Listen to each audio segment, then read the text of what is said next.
बिस्मिल्लाहिर्रहमानिर्रहीम। हज़रत इब्ने अब्बास रज़ी अल्लाह ताला अन्हो से रवायत है, वो बयान करते हैं कि एक रोज़ जनाब जिब्रील अलैहिस्सलातु वस्सलाम नबी करीम सल्लल्लाहु अलैहि वसल्लम के पास बैठे हुए थे कि उन्होंने ऊपर से दरवाज़ा खुलने की ज़ोरदार आवाज़ सुनी।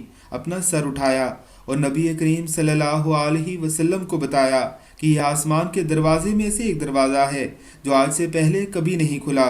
इससे एक फरिश्ता नाजिल हुआ है जो आज से पहले कभी ज़मीन पर नाजिल नहीं हुआ।